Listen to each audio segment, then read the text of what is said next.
Un chiffre murmure, un autre gronde. En 2022, environ 1 million de tonnes ont quitté Tema pour rejoindre le Burkina Faso. 3 ans plus tard, ce flux a doublé, mais ce n'est pas une simple question commerciale, c'est une question de souveraineté. Ibrahim Traoré le sait bien, pour son pays enclavé, ces cargaisons sont bien plus que des biens matériels. Elles représentent l'oxygène, la survie même. Mais ce réseau de rails et de manifestes est-il suffisant pour redéfinir les équilibres de pouvoir en Afrique de l'Ouest ? Le port de Tema, autrefois un simple point industriel, est devenu le cœur névralgique du commerce entre le Ghana et le Burkina Faso. Ce corridor de fret n'est pas seulement un axe logistique, mais une promesse de survie pour un Burkina Faso enclavé. La dynamique régionale, stimulée par cette nouvelle voie commerciale, peut révolutionner l'économie du Sahel. Ibrahim Traoré, dans cette vision géopolitique audacieuse, affirme que l'autonomie régionale ne réside pas dans des accords imposés de l'extérieur, mais dans l'élan collectif de la coopération intra-africaine. Ce processus n'est pas exempt de risques. Les lourdeurs administratives, les retards et les défis logistiques peuvent freiner cette transformation. Mais pour le Burkina Faso, qui dépend entièrement de ce corridor, l'enjeu est clair. Une défaillance sur cette route serait une catastrophe, et chaque avancée, un pas vers l'indépendance. Le défi est de taille, mais le potentiel est immense. Le Ghana, en jouant son rôle de facilitateur, peut devenir le catalyseur d'un modèle économique qui échappe aux anciennes dépendances coloniales et construit une souveraineté régionale solide. En 2023, le trafic entre Tema et le Burkina Faso a doublé, atteignant 1 million de tonnes, marquant une étape clé dans la transformation du commerce régional. Ce n'est pas simplement une augmentation de la capacité de transport, c'est un changement stratégique profond dans les relations entre les pays de l'Afrique de l'Ouest. Le Ghana, autrefois un simple acteur dans les échanges internationaux, se positionne désormais comme le principal fournisseur de transit pour des nations comme le Burkina Faso, qui dépendent entièrement de cette route pour leur survie économique. Le port de Tema, grâce à la modernisation de ses infrastructures et à la mise en place de nouvelles lignes ferroviaires, devient l'artère vitale de cette nouvelle dynamique. Ibrahim Traoré, président du Burkina Faso, l'a affirmé sans détour. Ces voies ferrées, qui relient désormais le Sahel à la mer, sont plus qu'un simple moyen de transport. Elles symbolisent la veine de la survie de son pays, un accès vital qui permet de contourner les défis géographiques et politiques imposés par l'enclavement. Mais derrière cette avancée logistique, il y a un enjeu bien plus grand, celui de la souveraineté économique et géopolitique de l'Afrique. Chaque wagon qui quitte Tema transporte des ressources, mais aussi un message politique. L'Afrique peut se suffire à elle-même. Les chiffres sont clairs, mais l'impact réel dépasse largement les données brutes. La suppression des taxes et l'amélioration des procédures douanières sont des signes tangibles de l'engagement des deux pays à renforcer leur coopération. Cependant, les obstacles demeurent, les retards administratifs, les vieux systèmes douaniers et les risques d'interruption dans le transport représentent des menaces constantes pour cette fragile mais prometteuse indépendance régionale. Le changement en cours dans le Sahel ne se limite pas à des chiffres ou des infrastructures. Il s'agit de personnes, de leaders qui prennent des décisions audacieuses. Ibrahim Traoré, un leader jeune et dynamique du Burkina Faso, incarne cette vision nouvelle. Dès son arrivée à la tête du pays, il a compris que pour rompre avec la dépendance historique vis-à-vis de l'aide extérieure, son pays devait se doter d'un levier stratégique, l'accès à la mer. L'alliance avec le Ghana, matérialisée par l'extension du port de Tema et les nouvelles lignes ferroviaires, représente un tournant dans l'histoire de l'Afrique de l'Ouest. Les effets de ce partenariat se sont rapidement fait sentir.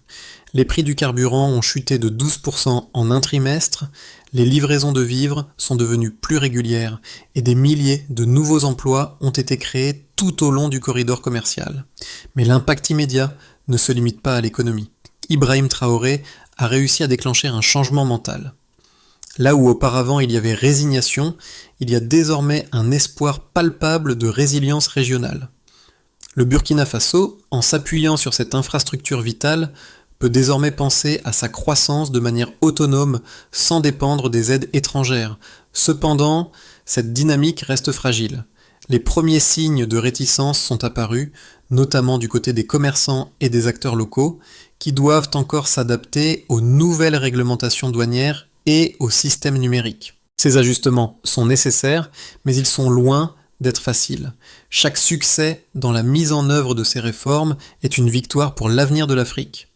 L'histoire de l'alliance entre le Ghana et le Burkina Faso ne peut être réduite à une simple coopération commerciale. C'est une série de décisions stratégiques prises dans un contexte géopolitique complexe où chaque mouvement influence le tableau régional.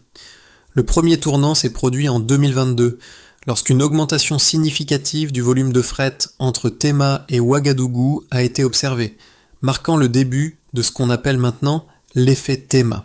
Au départ, l'objectif était de sécuriser l'approvisionnement en carburant, mais cela s'est rapidement transformé en une question de souveraineté économique et politique.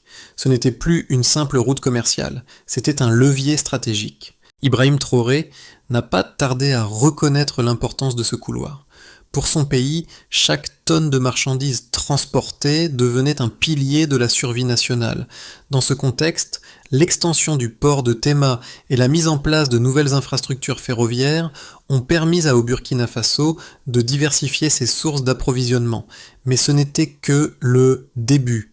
La véritable métamorphose a eu lieu au moment où les deux pays ont signé des accords visant à numériser les processus douaniers et à réduire les coûts de transit. En 2025, la suppression de la TVA sur les marchandises en transit et la réduction des délais douaniers de moitié ont constitué une avancée majeure. En effet, cette réforme a permis de fluidifier les échanges et de réduire les coûts de transport de manière significative. Pour les transporteurs burkinabés, chaque minute économisée sur la route était une victoire. Mais derrière ces changements se cachait une autre réalité. La coopération était loin d'être un long fleuve tranquille. Les obstacles étaient nombreux. Les administrations douanières, bien que numérisées, ont rencontré une résistance de la part de certains fonctionnaires qui ont freiné le processus de modernisation. De plus, des problèmes logistiques subsistaient, notamment en ce qui concerne la gestion des camions et des containers. Cependant, malgré ces défis, les deux pays ont continué à avancer, convaincus que cette route était la clé de leur indépendance économique et politique. C'est dans ce climat de tension et d'espoir que l'alliance entre le Ghana et le Burkina Faso a pris un tournant plus géopolitique en 2025, lorsque Ibrahim Traoré a rencontré le président ghanéen John Mahama à Accra. Cette rencontre a marqué un moment clé dans l'histoire de la coopération entre les deux nations. Pour la première fois, un chef d'État sahélien a officialisé son soutien à un projet qui pourrait redéfinir l'équilibre des pouvoirs dans la région. Le soutien international, bien que enraciné dans des calculs stratégiques, est également porteur d'un message. L'Afrique peut se gouverner par elle-même. À la suite de cette rencontre, les observateurs internationaux ont réagi avec une inquiétude croissante. La dynamique régionale semblait échapper à tout contrôle et certains craignaient que cette alliance ne crée des tensions avec les puissances occidentales. Cependant, sur le terrain, les effets étaient palpables. Les marchés locaux ont retrouvé leur rythme, les prix des produits de première nécessité ont chuté et la confiance dans les infrastructures a commencé à se renforcer. Les populations, de part et d'autre de la frontière, ont ressenti les bénéfices immédiats de cette alliance. Le transport est devenu plus rapide, plus fiable, et les entreprises locales ont commencé à prospérer grâce à des coûts de logistique réduits. Mais malgré ces succès, la pression est toujours présente. Les anciennes habitudes doivent être brisées et de nouveaux modèles de coopération doivent être établis. Les deux pays continuent de naviguer dans un environnement complexe où chaque avancée est un compromis entre innovation et héritage institutionnel. Ce n'est qu'en surmontant ces défis que l'Alliance pourra vraiment réaliser son potentiel et offrir une alternative au modèle d'aide extérieur. Les chiffres ne mentent pas et les données récentes illustrent l'ampleur du changement qui se déroule entre le Ghana et le Burkina Faso. En 2023, le volume de fret entre Tema et le Burkina Faso a franchi un seuil important, doublant par rapport aux années précédentes, avec un total de plus de 1,7 million de conteneurs traités.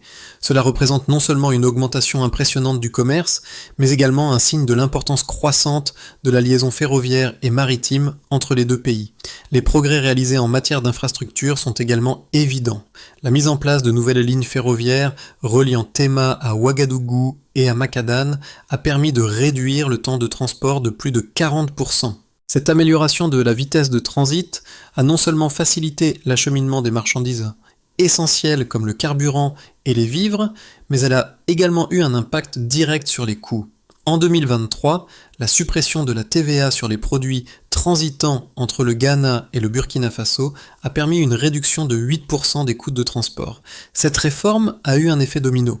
Non seulement les transporteurs ont vu leurs coûts diminuer, mais elle a aussi renforcé la compétitivité des entreprises locales. Un autre chiffre révélateur est l'impact sur le prix du carburant au Burkina Faso.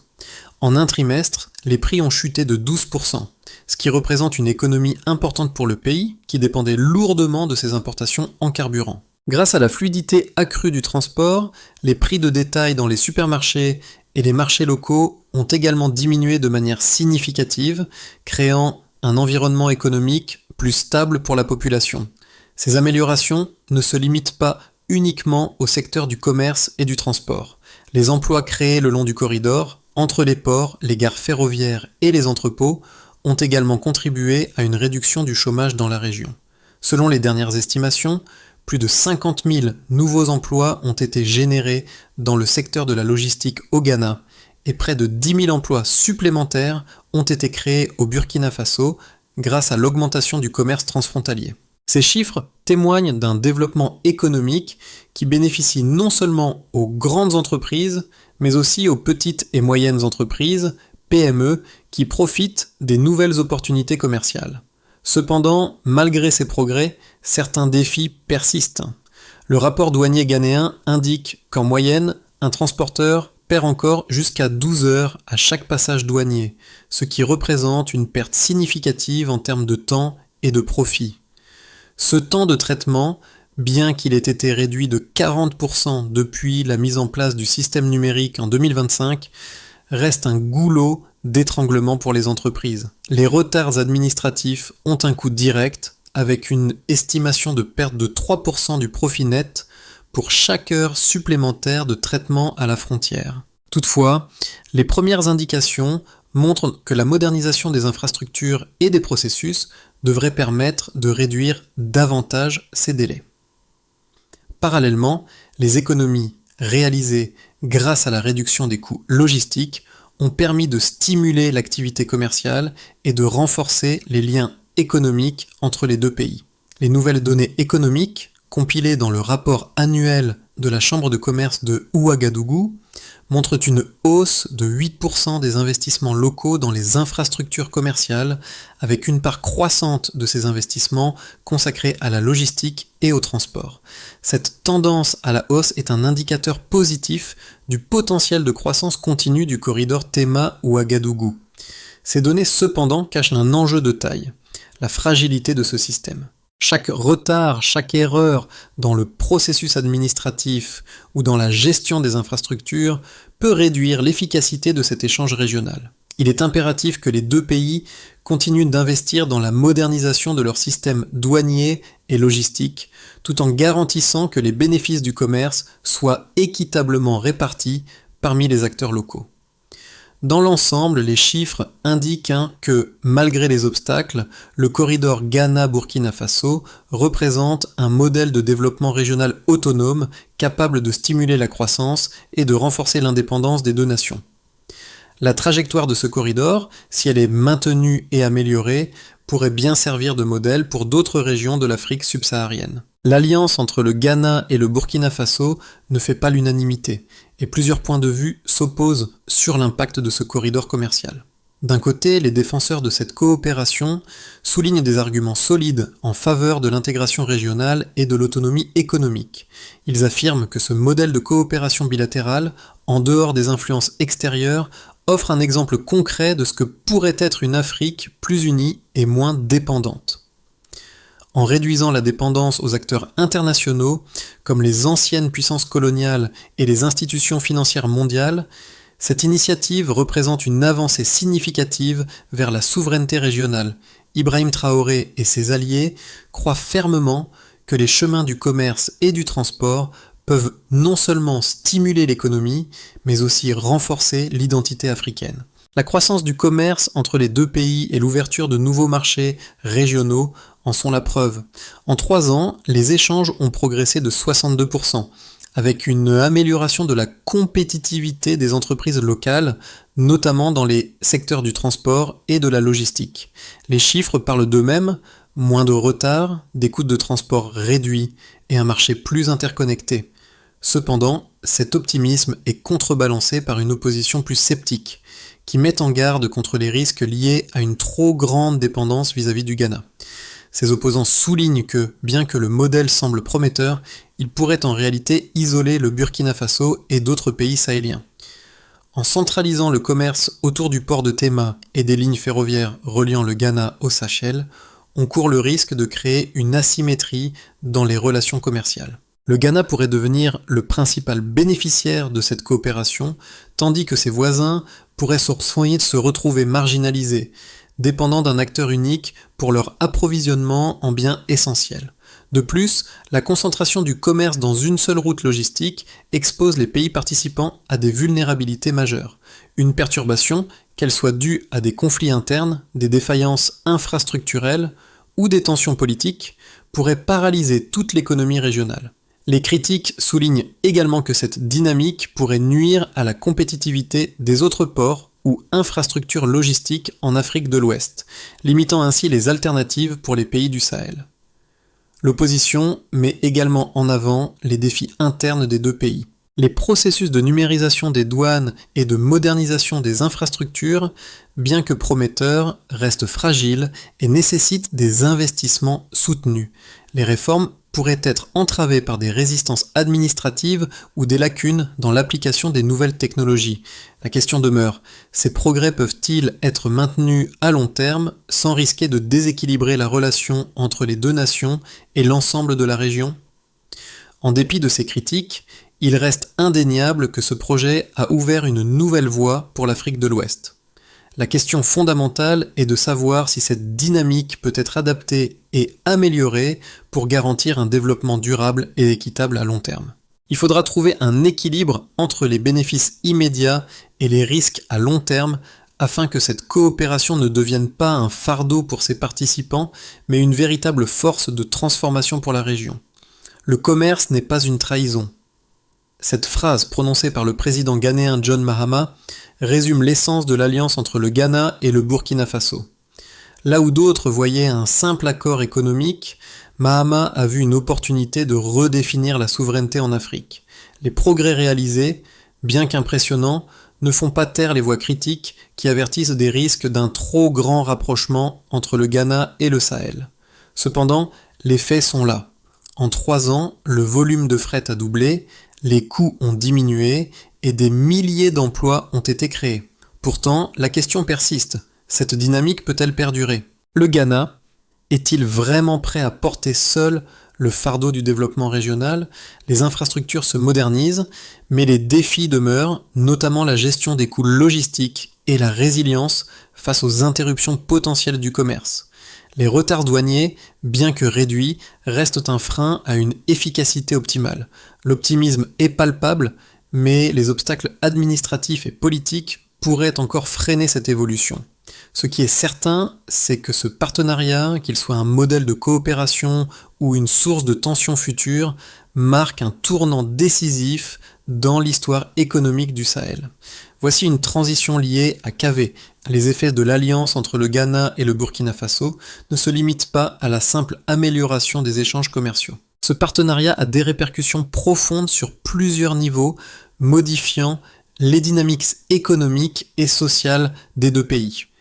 Pour les nations du Sahel, les résultats sont immédiats et visibles. Le Burkina Faso, qui dépendait auparavant de routes coûteuses et peu fiables pour importer des biens essentiels, a vu une réduction significative du coût de la vie. Le prix du carburant a chuté de 12% en un trimestre, et les denrées alimentaires circulent plus régulièrement, rendant les marchés plus accessibles. Cette amélioration a également renforcé la stabilité économique du pays, qui connaît désormais un meilleur accès aux ressources essentielles.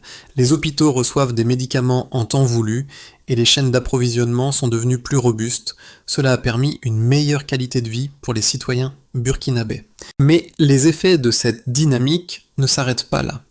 Les entreprises régionales, en particulier celles du secteur logistique et des PME ghanéennes, ont également bénéficié de cette coopération. Plus de 50 000 emplois ont été créés au Ghana dans le secteur de la logistique et les investissements ont augmenté de manière significative. Cette croissance a été alimentée par la demande accrue du Sahel, stimulant les entreprises locales et renforçant les liens commerciaux entre le Ghana et ses voisins. Toutefois, cette expansion a attiré l'attention des investisseurs étrangers, certains tentant d'acquérir des infrastructures stratégiques dans la région. Cela soulève des questions sur la souveraineté économique du Ghana à long terme. Les sociétés civiles ont, quant à elles, observé les bénéfices de cette évolution, mais aussi les tensions qui en découlent. Les ONG ont dénoncé des frais fantômes au poste de contrôle et ont alerté sur les inégalités dans la répartition des bénéfices. Des associations citoyennes se sont formées pour promouvoir la transparence et lutter contre la corruption. Les vidéos de chauffeurs montrant des retards et des barrières administratives ont circulé sur les réseaux sociaux, exerçant ainsi une pression sur les autorités pour qu'elles améliorent encore le système. Pour la région et ses voisins, l'extension du corridor Tema-Ouagadougou a ouvert de nouvelles perspectives. Le Mali et le Niger, intéressés par l'efficacité de ce modèle, ont déjà envoyé des délégations au Ghana pour signer leurs propres accords. L'alliance des États du Sahel s'est renforcée, cherchant à tirer parti de cette nouvelle porte d'entrée maritime. Cependant, ces avancées ont aussi mis la pression sur les diplomates occidentaux. Les États-Unis et la France ont exprimé des inquiétudes concernant un éventuel réalignement géopolitique avec la montée en puissance du bloc Sahel. Les discussions sur la stabilité de cette coopération sont devenues plus vives, avec des spéculations sur la réaction des puissances mondiales. Les effets dominos de cette alliance sont indéniables. L'exportation de ce modèle au Mali et au Niger pourrait changer la donne pour l'Afrique de l'Ouest, en transformant le commerce intra-africain en un moteur de croissance régionale. Cependant, ce modèle présente des risques d'inégalité dans la distribution des bénéfices économiques et d'une dépendance accrue à l'égard des infrastructures ghanéennes. Les tensions croissantes dans la région montrent que cette dynamique fragile pourrait facilement basculer dans des conflits d'intérêts entre les nations de la région.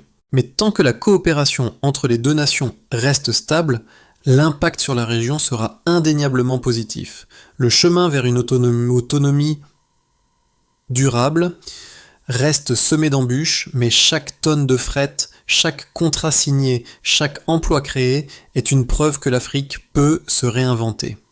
Le corridor commercial entre le Ghana et le Burkina Faso, bien qu'encourageant, demeure vulnérable à plusieurs scénarios différents en fonction de l'évolution politique, économique et logistique. Le premier scénario est celui de la continuité maîtrisée, où les réformes et les investissements se poursuivent à un rythme soutenu. Dans ce cas, le Ghana et le Burkina Faso continuent d'améliorer leurs infrastructures avec une réduction progressive des délais douaniers et des coûts de transport. L'accord de suppression de la TVA sur les marchandises en transit pourrait être étendu à d'autres secteurs, renforçant ainsi l'attractivité du corridor pour les entreprises locales et internationales. L'amélioration continue des routes, des rails et des ports permettrait à la région de consolider son rôle de plaque tournante économique. En conséquence, les échanges entre les deux pays pourraient augmenter de 10 à 15% par an, avec un élargissement progressif du modèle à d'autres pays du Sahel. Dans ce scénario, le Ghana se renforcerait en tant que leader régional, consolidant son rôle de passerelle entre le Sahel et les autres économies africaines. Le deuxième scénario, optimiste, voit la consolidation de la souveraineté régionale. Le Ghana, ayant réussi à digitaliser complètement ses processus douaniers et à supprimer la TVA sur l'ensemble des marchandises transitant entre le Sahel et la côte, parviendrait à créer un marché commun pour les pays du Sahel. Ce modèle inspirerait d'autres régions d'Afrique subsaharienne à emprunter la même voie. Le trafic entre le Ghana et le Sahel pourrait augmenter de 20% par an, et la réduction des coûts de transport permettrait de diversifier encore les échanges. Le Ghana deviendrait ainsi la capitale de la logistique ouest-africaine, offrant un accès privilégié à des ressources essentielles pour des pays en plein développement. La coopération Ghana-Sahel pourrait également inspirer des initiatives régionales similaires, non seulement dans le domaine du commerce, mais aussi dans celui de l'énergie et de l'infrastructure. Ce scénario établirait un modèle d'autonomie économique qui pourrait révolutionner les relations commerciales intra-africaines. Enfin, le troisième scénario, pessimiste, envisage une rupture. Les tensions politiques ou une crise interne au Burkina Faso, ainsi qu'une pression accrue des puissances internationales pourraient ralentir ou stopper les progrès. Un conflit à la frontière ou un problème majeur dans les infrastructures douanières pourrait entraîner des retards de plusieurs mois, avec des répercussions sur l'ensemble du corridor. Les critiques sur l'asymétrie économique entre le Ghana et ses voisins pourraient se renforcer, entraînant des contestations politiques dans la région. Si le système douanier ne s'améliore pas suffisamment, les retards à la frontière pourraient entraîner une hausse des prix et des pénuries de biens essentiels, fragilisant ainsi la dynamique régionale. Ce scénario risquerait de remettre en cause la viabilité du projet à long terme, malgré les efforts pour créer un environnement propice à l'intégration régionale. Quel que soit le scénario, une chose est claire. Le corridor Tema-Ouagadougou représente une chance pour l'Afrique, mais aussi un défi majeur. La stabilité, la coopération et l'investissement continu dans les infrastructures sont essentiels pour garantir son succès à long terme. Voici une transition liée à KV. Le corridor commercial Tema-Ouagadougou n'est pas seulement une réussite économique, c'est une révolution silencieuse qui touche la vie quotidienne des populations. Les nations du Sahel, comme le Burkina Faso, voient leur quotidien se transformer. L'impact immédiat est pas palpable. Les prix du carburant ont baissé, les produits de première nécessité arrivent à temps et les chaînes d'approvisionnement sont plus fiables. Ce qui semblait une utopie, un Sahel autonome, indépendant du soutien extérieur, devient une réalité. Les Burkinabés, qui souffraient d'un isolement économique, peuvent désormais respirer un peu plus librement grâce à cette liaison. Ibrahim Traoré, en tant que chef d'État visionnaire, incarne ce changement. Le projet de coopération avec le Ghana est un témoignage de la capacité de l'Afrique à créer sa propre destinée. Les entreprises régionales en profitent également. La croissance de l'économie ghanéenne, alimentée par cette nouvelle dynamique, crée de nouvelles opportunités pour les PME locales, avec la création de plus de 50 000 emplois dans le secteur de la logistique.